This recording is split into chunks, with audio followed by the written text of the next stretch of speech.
భవిష్యత్తు ఏంది, ఒక 5-6 సంవత్సరాల తర్వాత తన భవిష్యత్తు ఏంది అని అర్థం చేసుకోవాలనే స్థితి మీది.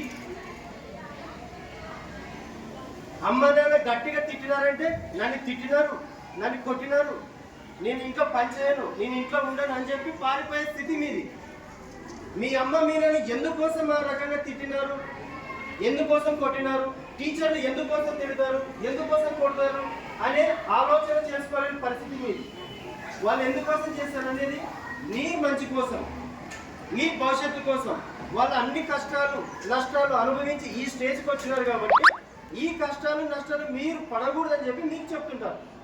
దాన్ని మనం ఏం చేసుకుంటామంటే ఏమర్థం చేసుకున్నాం, మా అమ్మ ఎప్పుడు నేను తిడుతూనే ఉంటుంది, మా నాన్న ఎప్పుడు నేను సతాయిస్తూనే ఉంటాడు, ఆ పని చేయి ఈ పని చేయి అంటాడు, స్కూల్లో టీచర్లు మాకు ఎప్పుడు హోంవర్క్ ఇస్తూనే ఉంటారు, చదువు సరిగా లేకపోతే తిడుతూనే ఉంటారు, కొడుతూనే ఉంటారు అని చెప్పి మీ మైండ్లో మీరు ఫిక్సప్ చేసుకుంటారు. ఇది మీ వయసు. అర్థమైందా? 18 సంవత్సరాల లోపల ఉన్న వయసు పిల్లల్ని, అమ్మాయిల్ని అబ్బాయిని మైనర్లు అంటారు. వీళ్ళకి చట్టం అంటే ఏమీ తెలియదు, న్యాయం అంటే ఏమీ తెలియదు, ఏ వ్యక్తి ఏ రకం మాట్లాడతారనే విషయం తెలియదు, తెలుసుకోలేరు కూడా. మీరు చేప పిల్లలు లాంటి వాళ్ళు. ఎలా అంటే నీళ్ళల్లో గాలం వేస్తాం. చేపలు పట్టడానికి ఏం వేస్తాం? చేపలు పట్టడానికి వలేస్తాం.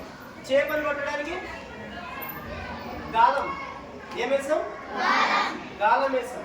గాలం వేసుకోవడం కొక్కే ఉంటుంది కదా, ఒక్క చివర ఏం పెడతాడు? పురుగుని పెడతాడు, పిండి ఉంటుంది కదా.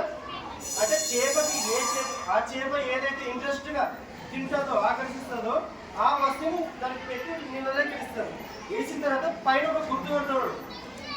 చేప తగిలిందంటే సిగ్నల్ వస్తుంది కదా, అది నీళ్ళలో చేసి వేస్ట్ చేస్తుంటాడు. ఆ స్మెల్ నీళ్ళలో కడిగి అక్కడ ఉన్న చేపకు ఒకదానికి పోతుంది. స్మెల్ వస్తే ఇక్కడ ఏదో మంచి వస్తుంది అని చెప్పి దాని దగ్గర పోతుంది. మంచిది ఉంది,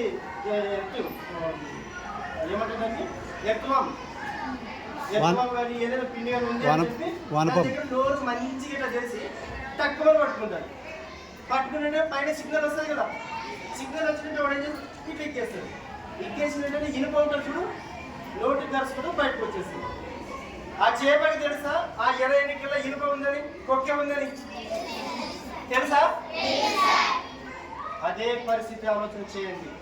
ఎవరైనా మీతో వేరే రకంగా మిమ్మల్ని పొగుడుతూ మీ దగ్గరకు వచ్చి వేరే రకంగా మాట్లాడుతూ మిమ్మల్ని హైప్ చేస్తున్నారంటే తక్కువ మనకి గ్రహించాలి. మీరు వీడేదో చేస్తున్నాడు, ఏదో ట్రాప్ వేస్తున్నాడు, వీడేదో ట్రాప్ వేస్తున్నాడు అని ఖచ్చితంగా మీరు గ్రహించాలి.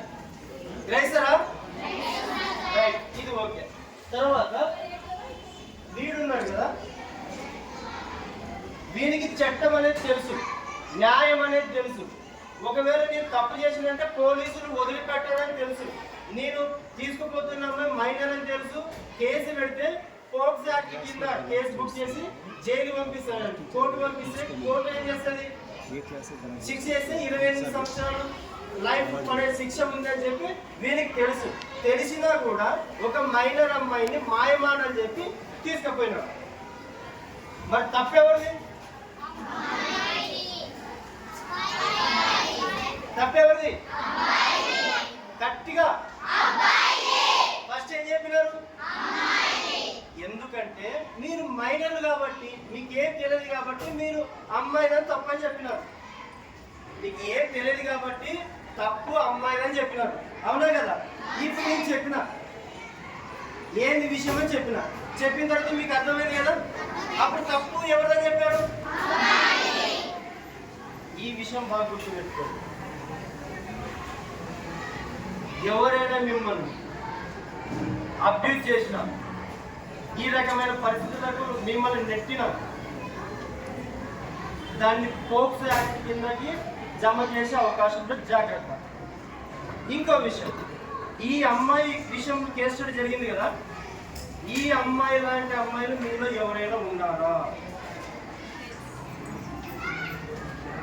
నేను ఎందుకు 6th క్లాస్ నుంచి 10th క్లాస్ వరకు రావాలి చెప్తాను నేను ఎందుకంటే అంటున్నానంటే వినాలి, మీరు మైండ్లో పెట్టుకోవాలి. మీరు పర్మనెంట్గా రిజిస్టర్ చేసుకుంటారా, టెంపరీగా రిజిస్టర్ చేసుకుంటారా అనేది మీకు సంబంధించిన విషయం, చెప్పడం మా బాధ్యత. అవునా కదా? చెప్పడం మా బాధ్యత. గుర్తుపెట్టుకోండి, ఈ అమ్మాయి లాంటి ఆలోచనలు ఎవరైనా ఉంటే ఈ క్షణమే, ఇప్పుడే దాని నుంచి బయటపడండి. మన జీవితంలో మనకు హీరో హీరోయిన్ మన అమ్మ మన నాన్న మాత్రమే. మన హీరో హీరోయిన్ ఎవరు? అమ్మ నాన్న మాత్రమే. వీళ్ళు తప్ప ప్రపంచంలో మన కష్ట సుఖాలు పంచుకునేది చూసుకునేది ఎవరు ఉండరు కూడా.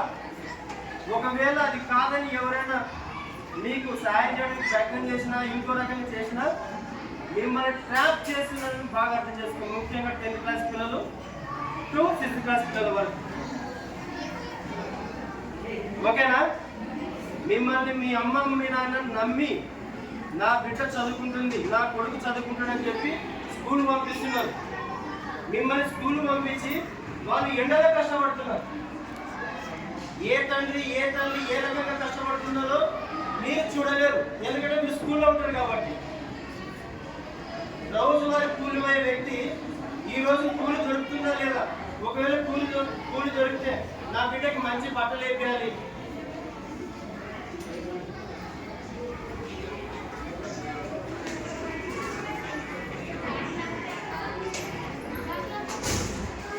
ఆ డబ్బులతో నా బిడ్డకి మంచి బట్టలు వేయాలి, మంచి చెప్పులు కొనుక్కోవాలి, అందరు పిల్లలతో పాటు నా బిడ్డ కూడా బాగుండాలని చెప్పి ఎండకు వానకు చలికి గాలికి ఎందుకు కష్టపడుతున్న నీ తల్లిదండ్రులు. ఆ కష్టపడుతూ మిమ్మల్ని స్కూల్ పంపిస్తుంది. ఎందుకంటే నమ్మకం, మీ పైన పెట్టుకునే నమ్మకం. ఆ నమ్మకాన్ని మీరు వంపు చేసినట్టే దాన్ని ఏమంటారు తెలుసా? నమ్మక ద్రోహం అంటారు. దాన్ని ఏమంటారు? నమ్మక ద్రోహం అంటారు. ఈ ప్రపంచంలో అత్యంత ప్రమాదకరమైన ఆయుధం నమ్మక ద్రోహం.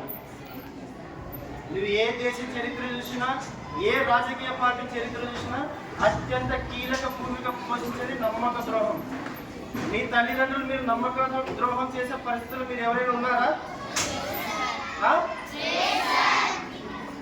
లేరా? ఒకవేళ ఉన్నా ఈ రోజే ఈ క్షణమే ఆలోచన తప్పించే మైండ్లో నుండి తీసేయండి. మీకోసం మీరు కష్టపడండి, మీ తల్లిదండ్రుల కోసం కష్టపడండి. మీకేమైనా సమస్య వచ్చింది అంటే 112 అనే పోలీస్ నెంబర్కి ఫోన్ చేయండి. Free number 112. నెంబర్ ఎంత? అనే నెంబర్కి ఫోన్ చేయండి. ఓకే, ఇప్పుడు ఆ పాప చిన్న పాప కదా, ఆ పాపని ఎట్లా ట్రాప్ చేసినాడని ఆ పాపని అడిగితే చెప్పిన విషయం, ఆ పాప ఇంటి దగ్గర నుంచి స్కూల్కి వస్తుంది. స్కూల్కి వచ్చి పోయే టైంలో వీడు ఏం చేసినాడు, వీళ్ళు పరిచయం అనమాట. ఎవరికి? వాళ్ళ అమ్మ నాన్నకి పరిచయం. ఆ పాప పోయేటప్పుడల్లా వచ్చినప్పుడల్లా నువ్వు బాగున్నావు, నువ్వు నడిస్తే చాలా అందంగా ఉంటావు, మాట్లాడితే చాలా అందంగా ఉంటావు, నీ జుట్లు బాగుంటాయి, నీ ఎంటుకలు చాలా బాగుంటాయి అని మాట చెప్పడం వల్ల చిన్న పిల్లలు, మైనర్ పిల్లలకి ఏమవుతుందంటే హైప్ అయిపోతుంది. అబ్బా నేనే అందంగా ఉన్నానేమో, నేనే బాగున్నానేమో, నాకైతే ఎవరు అందంగా లేరేమో అనే ఆలోచనలో పడిపోయింది ఆ పాప. ఆ స్థితిలోకి వచ్చేసి వాడు ఏం చెప్తే ఆ స్థితికి వచ్చేసింది ఆ పాప. ఫైనల్ దరిద్రమైన రోజు ఒక రోజు వచ్చింది. నా జీవితంలో కూడా ఉంటుంది దరిద్రమైన రోజు. అదేదో తెలుసా? పుట్టినరోజు. ఏం రోజు అది? పుట్టినరోజు. పాప ఈయన పాట వస్తుంది ఎలా ఉంది. అట్లా ఒక రోజు వచ్చింది. వాడు ఏం చేసినాడు, ఒక అర్ధ కేజీ తీసుకొచ్చి ఆ పాప పుట్టినరోజు అంటే అందరూ కలర్ కలర్ డ్రెస్సులు వేసుకొస్తారు స్కూళ్ళకు. అట్లా ఆ పాప కూడా వేసుకొని పోతుంటే అర్ధ కేజీ టీకి తెచ్చి క్యాండిల్ పెట్టి అగ్గిపూలు అంటించి క్యాండిల్కి అందించినాడు, క్యాండిల్ వెలిగించినాడు. ఆ పాప చూసి